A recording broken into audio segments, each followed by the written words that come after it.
आज की कहानी भी बहुत ही इमोशनल कहानी है। उसे आप लोगों को ज़रूर सुनना चाहिए। ये कहानी है बिहार के वैशाली ज़िला की। वैशाली ज़िला में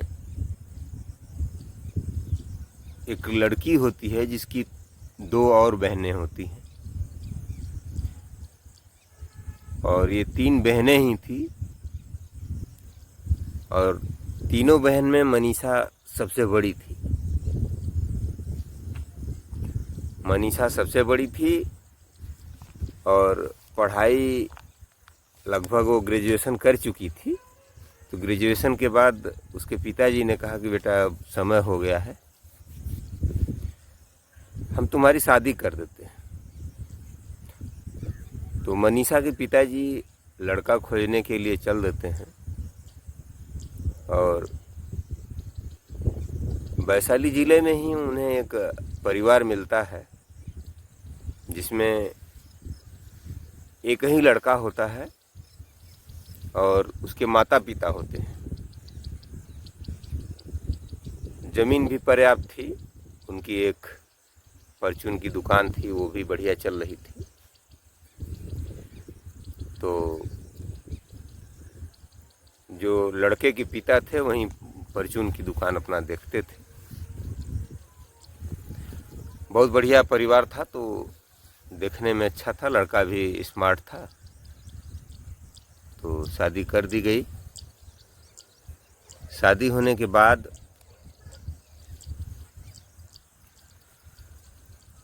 जो लड़का था मनीष, जिसे शादी हुई मनीषा की, वो दारू पीने लग गया। दारू पीने क्या लग गया, पहले से ही पीता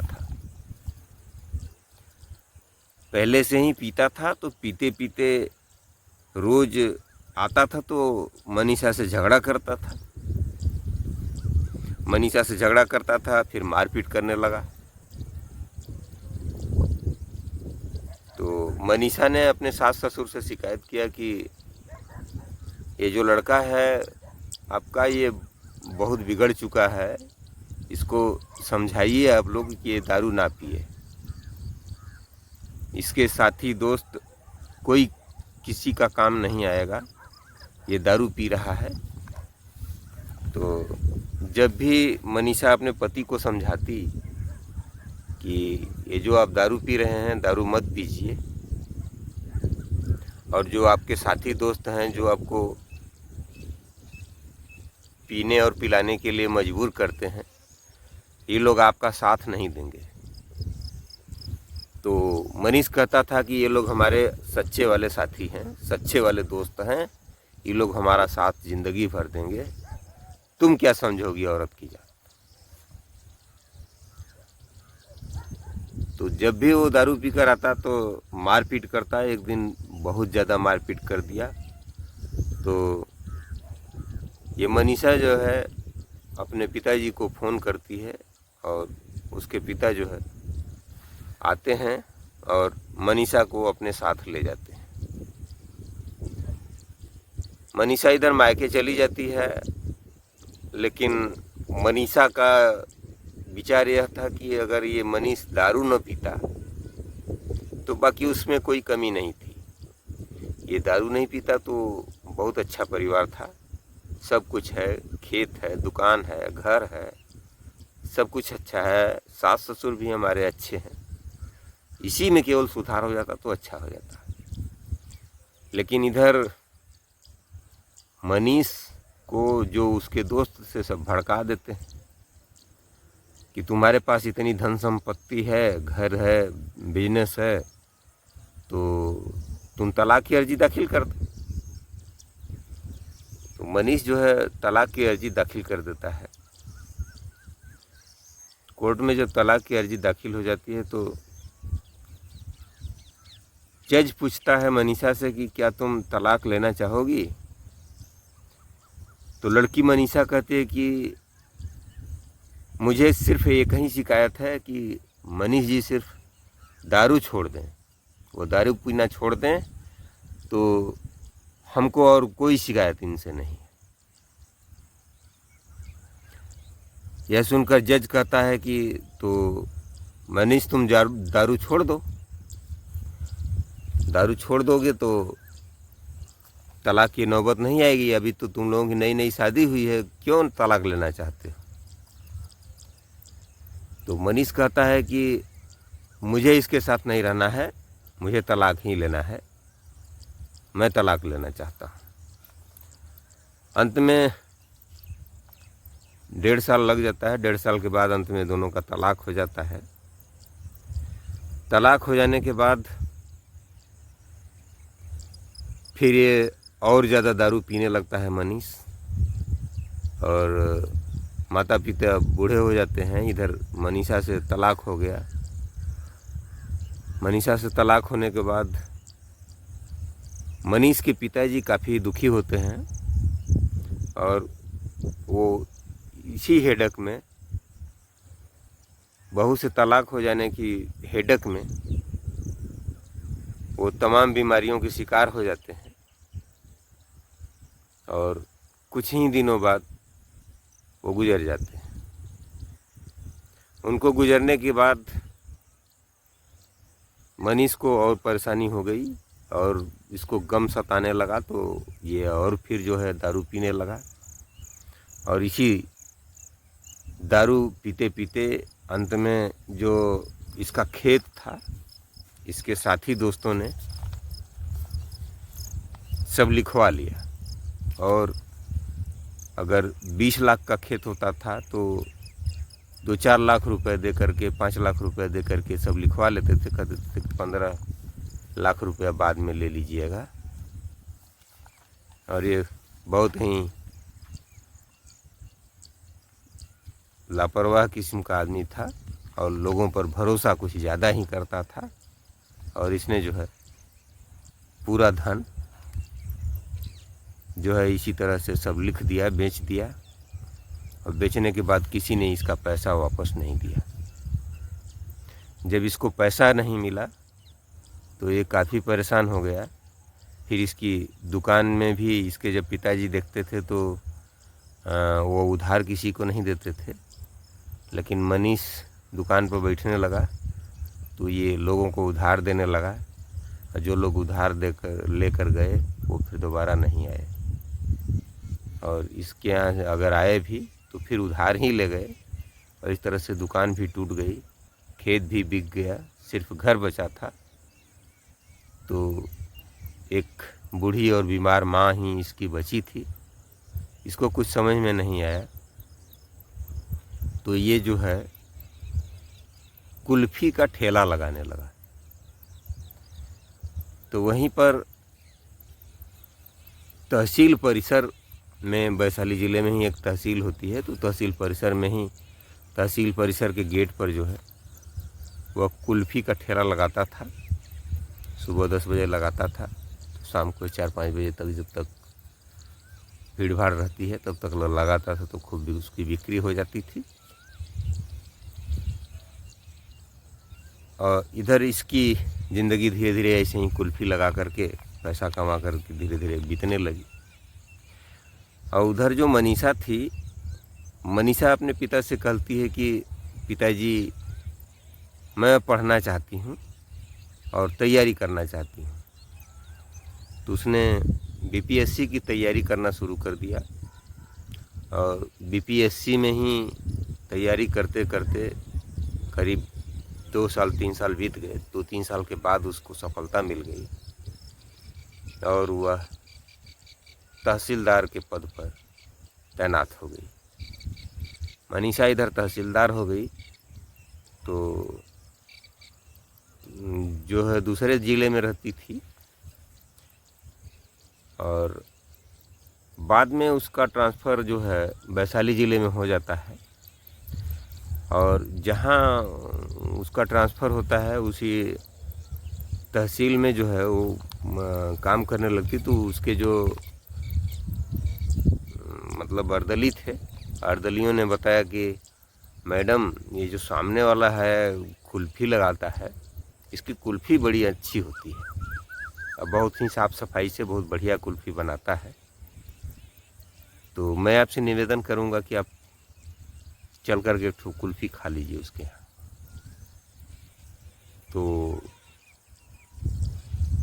गाड़ी से जब वो जाती है तो अपना दुपट्टे से मुंह ढके रहती है, और उधर गर्मी की वजह से काफ़ी जलन हो रही थी, तो जो कुल्फ़ी वाला था वो भी मुंह ढके हुए था।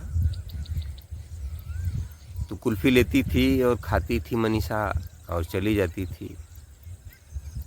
एक दिन मनीषा जो है अपने आवास से ऑफिस जा रही थी और गाड़ी से तो देख रही थी कि जो कुल्फ़ी वाला है वो कुल्फ़ी का अपना ठेला लगा रहा था। तो उस दिन अपना मुंह नहीं बांधा था, उस अपने गमछे को जो है वो अपने कंधे पर रखे हुए था, और उसी कंधे पर रखे हुए था और अपने दुकान की सारी तैयारी वो कर रहा था, सब लगा रहा था ठेले पर, सारा सिस्टम अपना ठीक कर रहा था। तो ये मनीषा जो है देखती है तो दंग रह जाती है। दंग इसलिए रह जाती है कि ये जो व्यक्ति था वो वही मनीष था जो उसका तलाकशुदा पति था। करीब 5 साल बाद वो जो है उस रूप में उसको देखती है कि इतनी सारी प्रॉपर्टी होते हुए ये कुल्फ़ी लगा रहा है। इसको कुछ समझ में नहीं आया, लेकिन ये बेचैन हो गई, तो अपने ऑफिस में चली जाती है। और ऑफिस में जाने के बाद वो अपने अर्दली से कहती है कि जाओ वो कुल्फ़ी वाला है, उस कुल्फ़ी वाले को बुला कर लाना। तो मनीषा का अर्दली जाता है और कुल्फ़ी वाले को कहता है कि आप चलो, आपको मैडम जी बुला रही है। वो कहता है कि नहीं, हमसे क्या गलती हो गई, हमको क्यों बुला रही हैं मैडम। तो अर्दली कहता है कुछ नहीं, वो कोई काम होगा इसीलिए बुलाई है। तो मनीष जो है डरते डरते जाता है मैडम के पास। तो चूँकि ऑफिस में थी तो मनीषा भी कपड़ा वपड़ा कुछ दुपट्टा नहीं बांधी थी अपने मुंह पर, और अपना ऑफिस में बैठी हुई थी। तो जब मनीष पहुंचता है और देखता है कि उधर मनीषा बैठी हुई है, तो बहुत आश्चर्यचकित होता है कि मनीषा ऐसा कैसे हो सकती है कि वो अधिकारी बन गई है। तो अर्दली को और जो लोग साथ में थे सबको कहती है कि आप लोग बाहर जाओ। दरवाज़ा बंद करके अकेले में बात करती है मनीष से, और मनीष से कहती है कि ये तुम्हारे साथ कैसे हो गया, तुम्हारे पास तो बहुत ज़मीन थी और दुकान थी, फिर ये तुम कुल्फ़ी क्यों बेच रहे हो यहाँ, आप कुल्फ़ी क्यों बेच रहे हो। तो मनीष कहता है कि सारे खेत बिक गए, जिन दोस्तों ने खेत लिया उन दोस्तों ने हमारा पैसा नहीं दिया, हमारे पास मजबूरी हो गई थी और इसीलिए मैं कुल्फ़ी बेच रहा हूँ। तो मनीषा कहती है कि मम्मी पापा कैसे हैं। तो मनीष कहता है कि पापा नहीं हैं, आपसे तलाक होने के बाद पापा उस गम को सह नहीं पाए और 1 साल के अंदर ही उनकी मृत्यु हो गई। अब केवल माँ बची है और वो भी बहुत दुखी रहती है, हमेशा आप ही का नाम लेती रहती है। तो इस तरह से आपको देख कर के मैं बहुत शर्मिंदा हूँ। काश हम आपकी बात मान लिए होते। आज तो मैं शराब नहीं पीता हूँ, लेकिन सब कुछ बर्बाद हो चुका है। तो मनीषा कहती है कि ऐसा है कि मैं अपने आप को तलाकशुदा नहीं मानती हूँ। मैं आज भी आपके परिवार से उतना ही लगाव रखती हूँ। ठीक है, कोई बात नहीं है। पहले आप अपना कागजात वगैरह सब ले आइए और उस पर हम देखते हैं क्या कौन कौन जो है प्रॉपर्टी आप ख़रीदा है जिसने पैसा नहीं दिया है। तो जिन लोगों ने ख़रीदा था उन लोगों को नोटिस जाती है, वो लोग आते हैं तहसील में। फिर मनीषा जो है